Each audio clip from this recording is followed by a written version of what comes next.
Welcome back to another episode of 40 Facts about the 40K universe. I am your host Gershwin and you are watching One Mind Syndicate. Today we continue with the Imperium of Man as we talk about its citizens.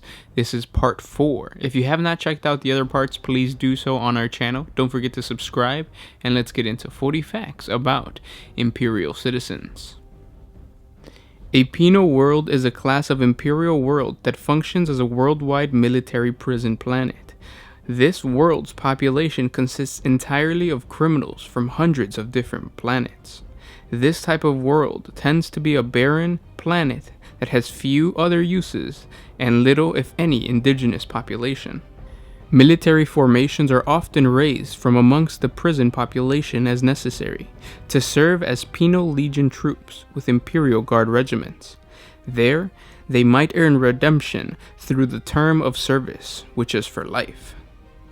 In the Imperium, crime is widespread enough that entire worlds are given over to incarcerating the dirt of society. On these penal worlds live the criminals of the Imperium, the guards that keep them there, and the luckless denizens unfortunate enough to have been born there. Penal worlds are more often than not barely inhabitable planets. Here the criminals labor and toil at various menial tasks while serving out their sentences, and only a few parole out. On some worlds, the worst criminals, those whose crimes aren't severe enough to warrant death, might be segregated from the rest, but this practice varies from world to world. Thus, murderers and rapists might mix with petty thieves and conmen. From this melting pot comes a brutal society, where survival comes only when one forgets morality and is willing to do whatever is necessary to make it to the next day. Where most world classifications stem from the type of terrain or life form found there, penal colonies are defined by strict imperial law. In every expansion, there are looters, murderers, and thieves who appear in its wake. The most violent or persistent offenders, if not granted summary execution at the time of apprehension, may be shipped off world to facilities designed to house them permanently. These purgatories made real are often ruined worlds left forgotten due to the lack of strategic importance or natural resources. Buildings are repurposed to accommodate massive numbers of inmates. The automated defenses are brought in to keep new residents in line. It is here that the lawbreakers are left to wither and die, though some survive to escape their sentence and fight for the Emperor on other fronts.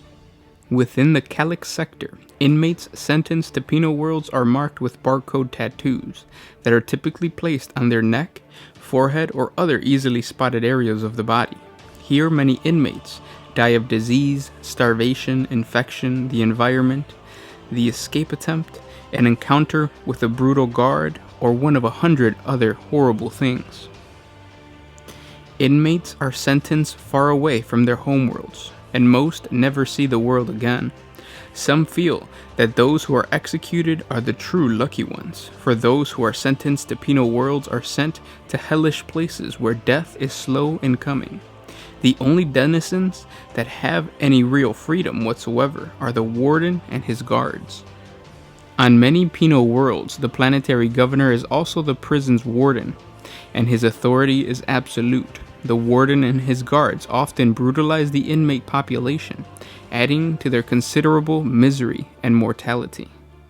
The populace tends to be hardened, ruthless, shifty, and untrustworthy. However, they can also be resourceful and possess a low cunning. They are haunted individuals who are witnesses to the kinds of atrocities most will never see. Life on many penal colonies is extremely regimented and heavily monitored. Daily menial labor maintaining the grounds, or more rarely, mining or extracting resources, is designed to tax even the hardiest individual's energy level, thereby reducing the incidences of violent encounters. Food is largely bland and heavily processed to inhibit muscle growth and dull the senses. Constant lockdown when not working or eating all but eliminates the ability to hope for a better day. These calculated practices break the wills of the inmates, but even with all of that working against them, human nature knows no limit to its baser instincts. When the demand for expendable soldiers is highest, Lord Generals send word back along the worlds they have conquered and request additional troops from all planets capable of sending them. Penal colonies are often able to send viable troops, who seek little more than a final taste of freedom and redemption in service to the Golden Throne. Founding tithes for war efforts are rare on these planets, for such penal legions are difficult to control, but the flood of inmates continually feeds the insatiable, unending imperial war machine on fronts across the galaxy. While this represents the majority of these colonies, others are so far removed from the rest of the Imperium that they are merely dumping grounds for what the sector or subsector governments consider human wastes. On these worlds, transport fleets often arrive in the system covered with one-way drop pods filled with convicts. Once in orbit, they fire off all the pods and then depart for a hasty transition back to the warp, leaving the accused to fend for themselves. On some of these worlds, a single established bastion provides updates or provides the basis for rounding up and honoring a founding tithe. In others, those who survive from their own tribal groupings and struggle to exist with the remains of their pods and any gear they were given. Those hailing from a penal colony fall mostly into one of two camps, either inmates or their progeny.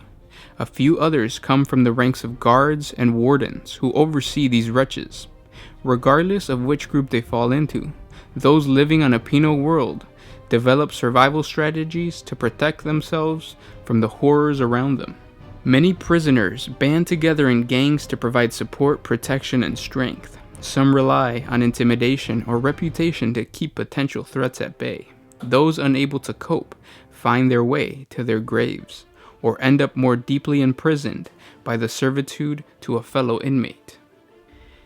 The few able to survive and emerge from this environment stronger and more defined are often the kind needed by both Inquisitors and the Imperial Guard.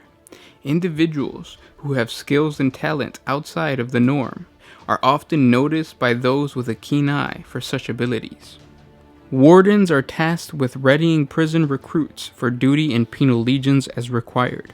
At times, an Inquisitor might seek out those with the capacity to move in the world of shadows and depravity, and there are few better places to find those with these resolves and abilities other than in a prison.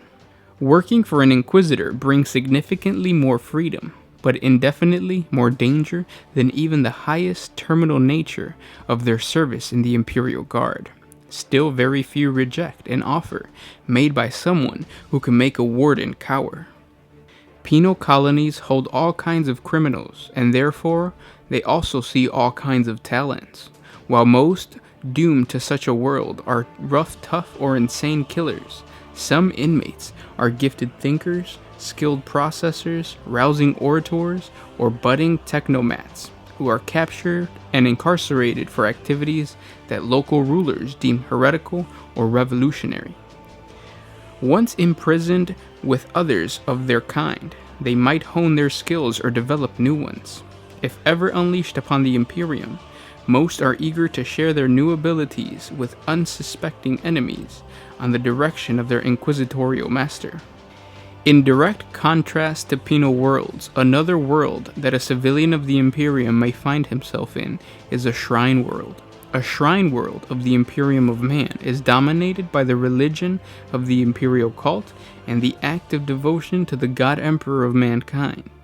It may be that these places saw the birth of a famous Imperial saint, or former battlegrounds for a particular important war in the Imperium's history. Often studded with cathedrals, temples, and shrines spread across the globe to the Emperor and his saints. These worlds are frequently directly controlled by the ecclesiarchy and may form training grounds for members of the Adeptus Ministorum and the Adeptus Sororitas. A shrine world can also be considered to belong to other categories of worlds. For example, Hagia is also classified as an agri world, while Herodor is also a hive world. All shrine worlds will have a strong relationship with the imperial saint connected to the planet in question, such as being the world of his birth or death, or the site of a major miracle the saint was responsible for performing in the name of the emperor. Religious grace permeates every part of the shrine world, the very spirit of the culture of the imperial creed embodied by the world itself and its citizens which embrace his divine worship. Shrine worlders live their lives with the strength of the emperor in their hearts and exposed to his words in every aspect of their lives. It is one thing to acknowledge the might of the emperor, as all imperial citizens must, but quite another to see his deeds and the deeds of his saints on a daily basis, knowing that the world exists because of the power of the imperial creed. The exposure to clerics, priests, and pilgrims also impacts upon the worlder's life. The higher proportion of these souls than any other worlds gives them a greater veneration of the imperial creed which links all men together. Pilgrims especially offer a rare glimpse into worlds and sectors beyond a shrine worlder's home, and a taste of the Imperium beyond told from the lips of those who have traveled far distances just to visit these shrines. Each reflects the diversity of the imperial creed, with every world worshipping the emperor in its own manner, and so pilgrims might incorporate all manners of unique rituals and other clothing as part of their native practices. Some might wear elaborate masks, allowing none but the Sun Emperor to gaze on their face. Others might wear boots and gloves filled with burrs and thorns, the better to know the emperor's lament for his people. Conflicts are not uncommon between the groups who perhaps have for the first time witnessed other ways to worship the emperor. Sects that insist on drab colors might clash with those displaying garish hues. For example, shrine worlds can vary greatly in the size and shape they take. Just as the saints and the holy men of the Imperium take many forms, so too do the places that touch the worlds upon which they rest. There is no established norm for a shrine world, only that it was the place where a saint was entombed or committed some great deed, worthy of the attention of the Ministorum.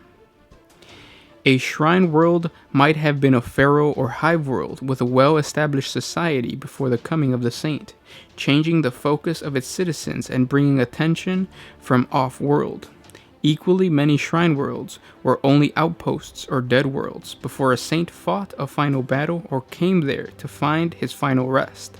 The trappings of the world coming later as priests and pilgrims set about constructing a society to honor the memory of the saint.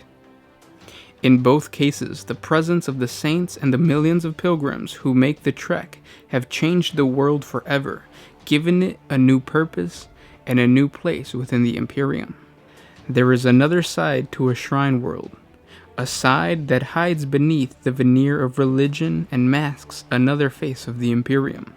While the world exists for the glory of the saint and as a part to worship the might of the emperor, the constant flow of pilgrims and visitors makes such places a breeding ground for criminals and smugglers, either selling false relics to the faithful or using the pilgrim's trail to transport illicit goods.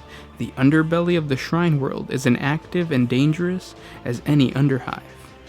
Many born on a planet dedicated to a saint are drawn into the shadow world, either aiding such illegal endeavors to make some more coin, or seeing it as a chance to escape in an effort to go off-world and make their own fortune. Even so, while some succeed and go on to find life on the fringes of the Imperium among vile company, they remain shrine worlders at heart, never forgetting the teachings of their saints, whether they live by them or not.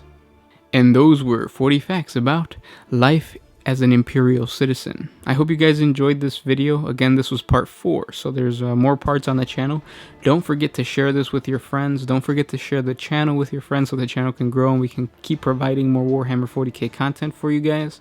If you guys want to help us a little bit more, jump on over to our Patreon channel. A simple $1 helps us continue to do what we do. It's $1 a month. Thank you guys so much for listening, and I hope I'll catch you in some shrine world out there surrounded by cathedrals cathedrals and statues venerating saints. Thank you guys for listening. This was Gershwin with One Mind Syndicate, signing out.